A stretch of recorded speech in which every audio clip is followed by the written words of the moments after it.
Hola, benvinguts a la primera càpsula backstage de la Casa de la Música de Terrassa. Avui inaugurem temporada i ho fem amb el ZA, amb el Pau i amb l'Edu. I bé, és la primera temporada, encetem amb un grup ZA que és difícil d'explicar perquè sempre us diu que sou inclassificables. Sou dels que us agrada aquesta definició o no?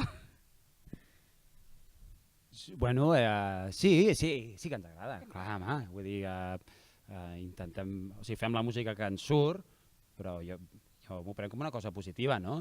I tant, està bé, o sigui, perquè molta part d'on neix la música que ens agrada i la que fem i la que escoltem són músiques que són inclassificables, perquè són producte de barreja de moltes músiques. I quedar-se amb una és complicat, no? Hosti, només vull fer aquest estil de música. Ens agraden moltes músiques diferents, ens agraden moltes coses diferents i intentem doncs, tocar-ho tot el que ens agrada tocar, amb les nostres limitacions tècniques, però sí. I a part de barrejar músiques, esteu inclosos dintre del Festival TNT, que està aquests dies a Terrassa, i a més, vosaltres veu fer a Fàsia un espectacle amb Los Corderos, que són uns clàssics del TNT, han vingut diverses vegades. Què tal aquesta experiència de barrejar arts escèniques i música amb ells? Al·lucinant.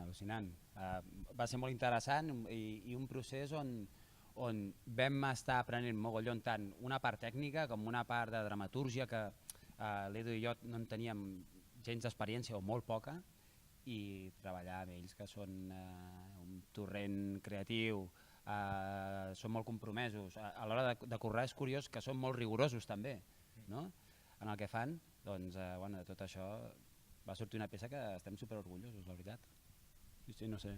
Sí, va ser flipant això, el fet de conèixer gent que el que fa no té res a veure teòricament amb el nostre, diguem, no? No fan música, no fan concerts, sinó que fan obres de teatre, treballen altres formes d'expressar-se, però després, currant junts, vam veure com que teníem moltes maneres de començar a composar, diguem, a crear i una visió també de les coses bastant semblant, que això és molt xulo.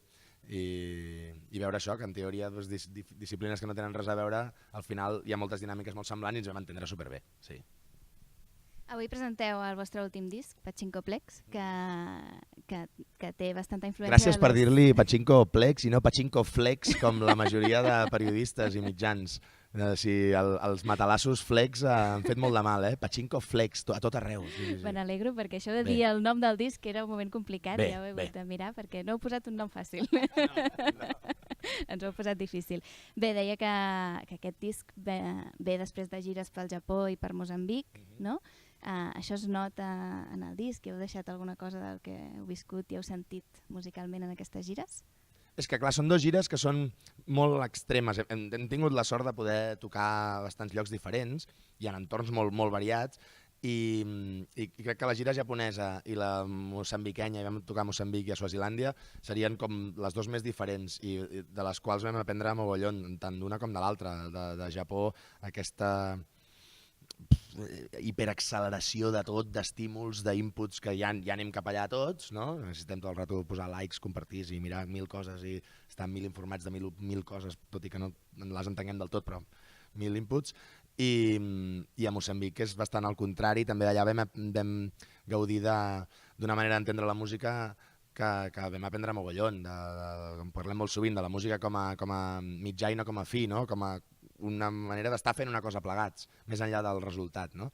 I la veritat que sí, que són mega influències. També són mega influències qualsevol concert que fem, qualsevol grup amb qui toquem, qualsevol persona amb qui anem a fer un cafè, també, el que sigui, els companys del local, no? Tot. Les prèvies del concert com aquesta són una influència. Ets una influència. Ets una influencer, a part, tu ets influencer. Quina responsabilitat ara de cop. Sí, però sí. És guai, aquestes gires i aquestes experiències, sí, d'alguna forma jo crec que estan allà i com és bastant complicat com casar-les així a priori, és una cosa que, com habitualment ens passa, ens en vam adonar un cop vam acabar de gravar el disc, que va ser com, hòstia, això tan accelerat, tan intens, aquest arpegi que està tirant 2.500 notes per segon, o sigui, literalment, això d'on ve, no? I I clar, això ve de que vam entrar un dia en un saló de jocs d'aquests de pachinkos i de tragaperres japoneses i que justament estava davant d'un monestir que era sintoista, jo imagino. Sí, de budisme zen, tal, i tenia allà com un letrero que deia Life is living us. No? Vaya contraste, no? Sí, aleshores, clar, sortim del passeig aquell com molt reflexius i entrem en allò altre que era super intens i estimulant. Bueno, pues, imagino que d'alguna manera tot això, si t'ha impactat, doncs es nota, però tampoc és que ho haguéssim fet com a adrede, en nuestro diario de bordo, tal. No fem res pensat prèviament en general, anem fent i de cop li trobem sentit un cop ho hem fet. Doncs clar, això ho hem fet per això. Sí, de fet, en els vostres concerts també, no? Hi ha molta interacció amb el públic és fonamental i suposo que anant per tants llocs heu trobat públics absolutament diferents, no? Ui, sí, bueno, clar, hi ha de tot i per nosaltres és superimportant que depèn de quin tipus de públic o depèn de quin tipus de sala o fins i tot quin tipus de promotor, el que sigui, influeix en com toques, en el gust que estàs i en quin tipus de concert et sortirà, no? I sí, jo què sé, com a públic més emblemàtic diria el de Sant Petersburg, que va ser, jo què sé, a vegades hi ha un moment que baixem a tocar entre el públic o així, i depèn de quin lloc, jo què sé, potser a certs llocs d'Alemanya o així, la gent s'aparta i va mirant, tal, i a Rússia ens feien el ritme que estàvem fent sobre els nostres cossos, hostiant-nos, vale, ok, però com... Sí, i perfecte, no, clar, divertidíssim. I Terrassa, el públic de Terrassa, perquè a la Jascava de memòria no sé si heu tocat, però Terrassa sí que això el Pau ha de respondre, que és el terrassenc. Clar, aquesta pregunta no em posa en cap compromís a mi. No, que mal. No. El públic de Terrassa jo el veig que és com el públic de Barcelona. O sigui, a part és que parlar de públic així, com si fos una unitat, és supercomplicat. Jo crec que jo ho fragmento així. Hi ha una majoria de gent en els llocs on toquem, una majoria de gent que que ni li va ni li ve. Un 70 o un 80% de gent que és com hi ha soroll, hi ha música, o està bé, està malament, no ho sé, no importa. Hi ha un 10% de penya que no ho suporta, que és com això està desordenat, això està molt alt, això és estrident, això no està ben tocat, jo què sé, o no m'interessa i m'enfado.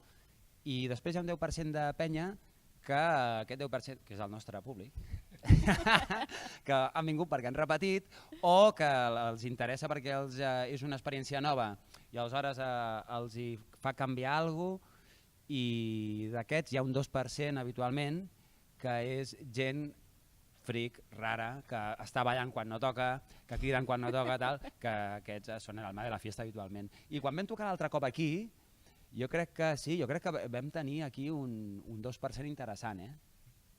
No sé si estava el Matraca per aquí o alguna cosa, però bueno, teníem aquí el component... Florinata, sí. Sí, és una barreja del Pau Riba amb el Chiquito de la Calzada. A veure si m'entens. Amb la barreja explosiva. Sí, per això vull dir, no sé tampoc què m'has preguntat. Sobre el públic de Terrassa. Bé, superbé. Doncs el Matraca no el tindrem aquesta nit, però veurem quin públic ve avui a Terrassa, si hi ha molt... També si el TNT influeix i us porta a altre públic. Això és interessant. Home, jo, de moment, al xat de la EGB els he dit ara fa una estona, vingueu-vos i tal, que anem fluixos d'entrades, no? Que també... Clàssic. Sí, és veritat. Fem soroll a les xarxes que anem fluixos d'entrades. Sí, hòstia, saps? Vull dir que a veure que siguem 20 almenys, no? Home, sí. Molt bé. Doncs molt bé, moltes gràcies. Veurem quin públic hi ha aquesta nit i què passa d'aquí una estona. Molt bé, gràcies per l'entrevista. Gràcies a tu. Adeu. Que vagi bé.